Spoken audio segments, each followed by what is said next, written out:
Hey, I'm Allison, and this is Realistically Consistent, where we talk about how to build sustainable fitness, nutrition, and mindset habits that actually last even as a busy mom. I'm here to help get you consistent, not perfect, and on your way to feeling like your best self.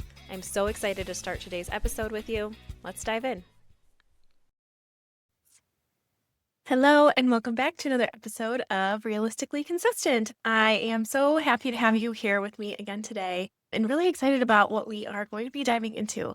But first, I wanted to make a quick little announcement because I am so excited for this rebranded, brand new program that I am rolling out, and it is called my 90-day body and mind transformation. And it is going to encompass all of the things that I have been offering my one-on-one clients.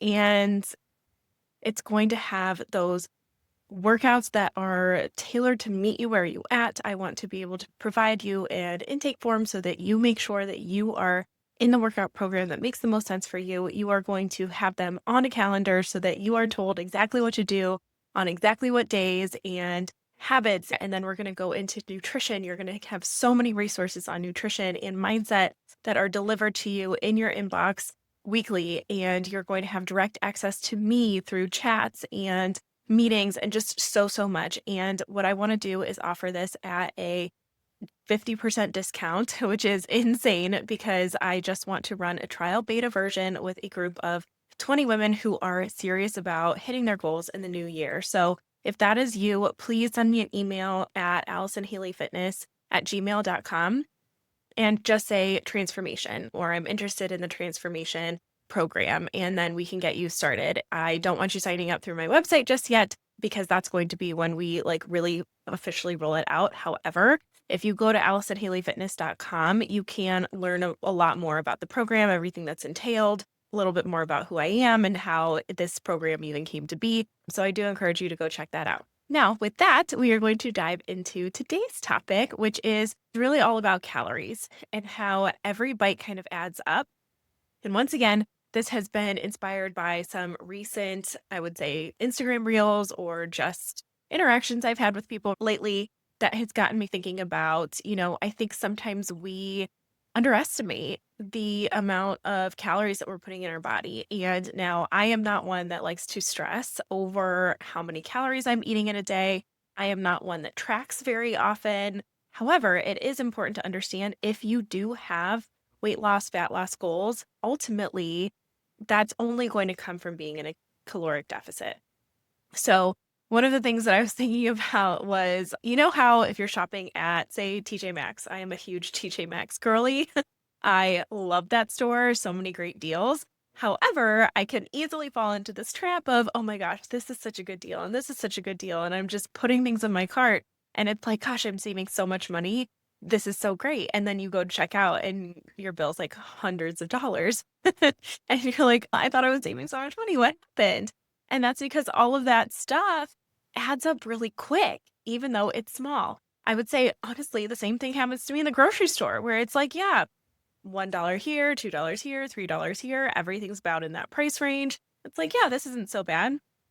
And then boom, all of a sudden your grocery bill's $100, $200. It adds up so fast. And our calories work the same way when you are not paying attention. So some of the places that I see this being really common would be, say, maybe like you're putting butter on toast, or you're putting butter on your vegetables or potatoes or whatever it may be. Every little extra slice of butter, those calories add up quick. Maybe you are using peanut butter on a sandwich or with an apple or something like that.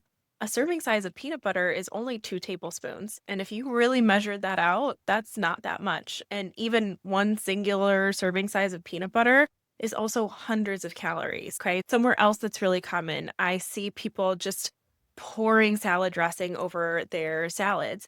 And, if that's how you like to eat your salad, I don't want to take that away from you, but I do want to challenge you to maybe put half of that dressing on your salad or use the dressing as you go along. Because all of those things that I mentioned, the butter, the peanut butter, the salad dressings, all of those are high in fat, high in calorie, and can just add up super, super quick. Something else that can be really common too, even to start looking at when you are shopping, is even different variations of, say, yogurts or protein bars or things like that, there can be a vast difference in number of calories from one brand to the next. So, again, just to say, all of those tiny little things can add up really quick, especially when you're kind of doing them throughout your day. Something else that can really add up is snacking, right? And this is something that we've talked about in previous episodes, so I don't want to dive too deeply into this. However, if you are just snacking like out of a bag, maybe it's pretzels or popcorn or something that's really not that bad for you. Like popcorn is not a bad snack, even, carrots, berries, fruit, whatever, not a bad snack. But if you're just snacking out of the bag and you didn't give yourself a designated portion size of it, it can be really easy to go overboard and even continue eating after you no longer really need that snack. We're going to talk about listening to your body and understanding when it's time to maybe say, you know what, I've had enough of this snack. When the whole bag is in front of us, sometimes it can be really hard to cut that off and put it away when we are done having that snack. So, just another area where those calories can really add up quick. And then something else where things can really add up fast is just in portion sizes. I just said how we're going to talk about listening to your body, but the portion sizes of what you're serving yourself at breakfast, lunch, dinner, especially. I think dinner is a huge one where it can be so easy to go overboard without even realizing it because we have these huge dinner size plates. And I think I've talked about this in a previous episode as well, that those plates, for the most part, at least for women, are way too big to hold the food that we really bottom line need.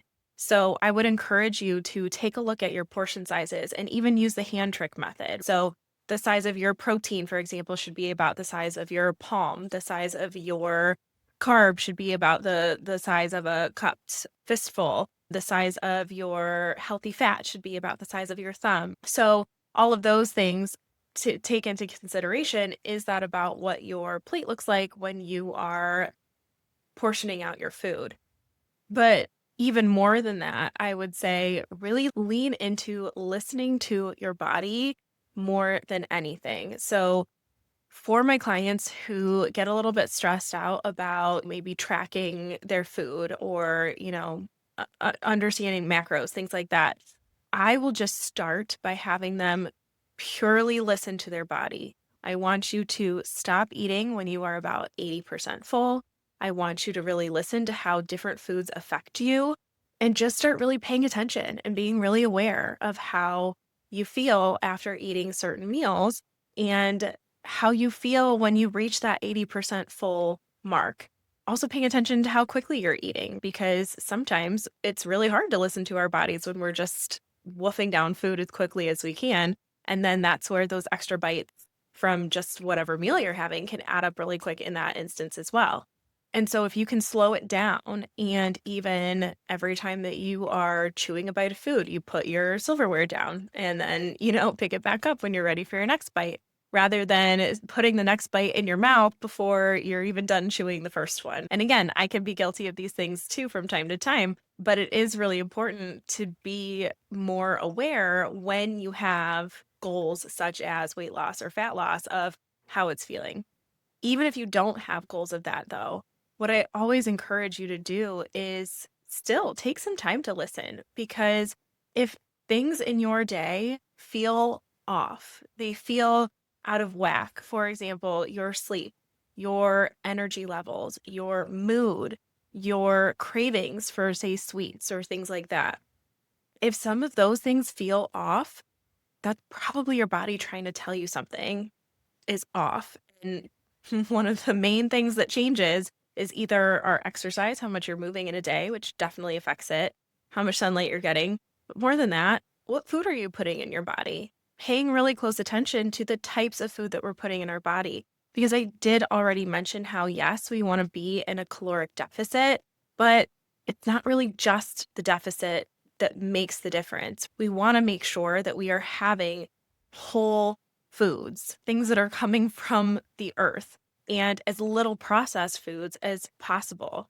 And so I don't know, again, reels I've seen recently have done a great job of visually explaining that. So maybe on one plate you have a big burger with french fries And then on 3 similar sized plates, you've got a full plate of fruits and veggies. You've got a plate of maybe some complex carbs. You've got a plate of your protein, again, protein with the correct portion size and things like that, and how all of those things add up to be the same amount of calories as the burger and fries.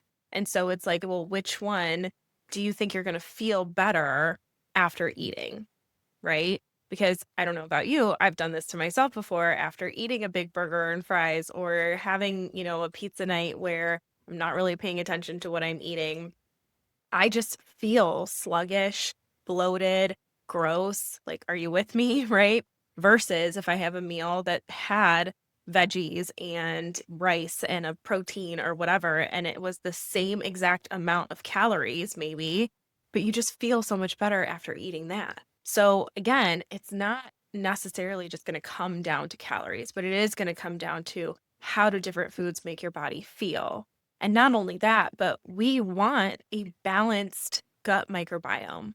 We want to make sure that we are eating diversified fruits and vegetables and proteins and grains and all of those things because that is what makes our body feel its best, feel happiest, so that we're not relying on caffeine to have energy or, you know, wondering why, even though I got a great night's sleep last night, I still feel sluggish. Okay. So, really pay attention to the types of foods that you're putting in your body because, yes, it's going to help you with weight loss. But again, more than that, it is just going to help you feel so much better. And I do want to say, you heard me say it already. I will totally have a burger and fries. I will 100% have a pizza night. However, when I am doing that, I always make sure that one, it's in moderation. So if there's a burger, I'm typically only eating half. If there's pizza, I'm typically only having one small slice and a salad on the side with some protein. Maybe with the burger, I'm having sweet potato fries instead of regular fries. So I'm always trying to keep things in moderation. And not just that, but stop when my body says, hey, we're getting full. Not that we're full, but hey, we're getting full. We're reaching that 80% satisfied point where it says stop. And this is where things can get a little bit mind trippy too, because you have all this food left on your plate. And sometimes I can get frustrated even at restaurants because it's like, I know this sandwich or this wrap is not going to save well tomorrow. Like it's just going to go straight to waste. And it can be frustrating sometimes because you're like, I paid for this entire thing. Like I need to eat this whole thing. Well, one of the things that I like to say is that extra half or that extra whatever, it's going to go to waste one way or the other. It's either going to go to waste in your body, which becomes fat cells that you don't want there, or it's going to go to waste in the trash can. Which one would you rather have it go to waste to? Because I understand the frustrating point. Paying for all this food, you've been taught probably growing up to be in the clean plate club and don't waste food, and there's starving people all over the world, and how could you waste food?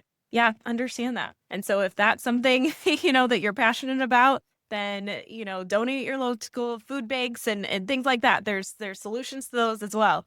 But don't let those extra calories go to waste in your body because you feel bad for wasting it.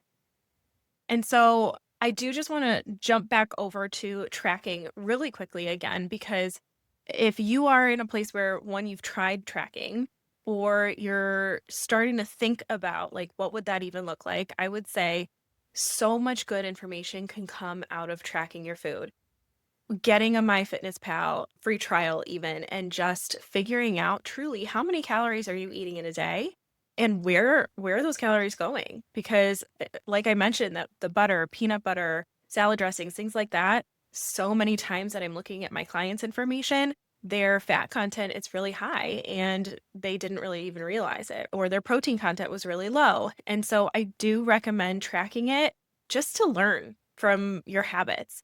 I have had a client who tracked and found out that she had celiac disease from tracking because all the information was just there. And she started paying attention to how her body felt after she ate certain things and was able to take that full log to a nutritionist who said, you have celiac disease. And so you can learn so much about yourself, about your body, about your habits by tracking. So I do highly recommend that as well. And if you have been doing that and you're like, gosh, this isn't working, it says I'm eating, 1600 calories, 1800, whatever, and I should be in a deficit, but I'm not seeing the scale move. I'm not seeing a difference in the way that my clothes are fitting. Then I encourage you to take it to the next level and start really measuring out how much of certain foods that you're eating, because that is where like maybe our guesstimating is a little bit off. We think we're eating a half a cup of, I don't know, cooked rice, whatever, and it's really 3/4 of a cup. And like I said, every bite really does count at the end of the day when you are trying to reach these weight loss, fat loss goals. All right. So I really just wanted to keep that information like super quick, bite size. If you ever have any questions about anything, feel free to reach out to me. If you are thinking about reaching out to a dietitian, you have been tracking for a long time and you want some of these questions answered, I also have resources for that. So never hesitate to reach out to me for that. And then just one more time, I wanted to mention how I am starting that 90-day mind and body transformation on January 1st. That is when our group of 20 is starting, and I am only allowing 20 women in this low cost, this one-time only low cost, because I'm hoping to get feedback and just really make this program as good as it possibly can be. So if you are interested in being in that beta trial and starting on January 1st, knowing exactly how to hit your goals, coming out of that 90 days with a body and mind transformation so that the progress that you see over those 90 days can actually stick around long term. You're building the habits, you're building the routines, you're building the mindset shifts that need to happen so that all of these things can just really create that lifestyle change for you and yourself and your family, like we talked about in the very last episode. And the very last thing actually that I want to throw in here too is that if you are feeling like I'm genuinely barely eating and that's showing up in your tracking, you're not eating very much and you're still very confused, I want you to consider maybe you're actually not eating enough. I have had several clients also who we have increased their protein levels, we have increased their calories. And just by doing that and having it, again, very focused, very specific goals with macros, but increasing the amount they are eating to the point where they feel like, I cannot believe how much I am eating, so much more than before. And their fat just starts melting off. They are hitting goals like crazy. So that is another level where it could be your metabolism is out of whack from not eating enough. And that is what we're going to talk about in the next episode. So I hope to see you back next week where we are going to address, are you eating enough? And if you're not, where to go from there. And one last plug, just if you are interested in that 90-day transformation program that we are starting January 1st, I am only accepting 20 clients into this beta launch so that I can make sure that everything is running and operating in the way that is intended. I can get a little bit of feedback from these ladies as well. But because I'm looking for that feedback, that is why I'm offering it at this one-time only low price. If you are interested in getting into this group and kicking off the new year, knowing exactly what to do to reach your goals, and then coming out of those 90 days with the transformation specifically of your mind that you need to make sure to carry those through for life, this program is for you. So just send me an email, AllisonHaleyFitness@gmail.com. You can type the word transform or interested in transform, and we'll make sure that this is a good fit for you. You can also go to my website, AllisonHaleyFitness.com, and learn a little bit more about what that program entails and how it was built. All right. Thank you again so much for joining me. Have a great day. Thank you so much for listening to Realistically Consistent. If today's episode helped you, please hit subscribe and leave a quick rating as it helps my moms find the show. You can visit AllisonHaleyFitness.com for more tools, tips, and ways to stay connected. And just as a quick reminder, I'm here to share general information and encouragement, but this podcast isn't meant to replace professional medical or health advice. Everyone's circumstances are different, so be sure to check in with your trusted healthcare provider before making any big changes. Thanks again for being here, and until next time, keep showing up for yourself one realistic step at a time.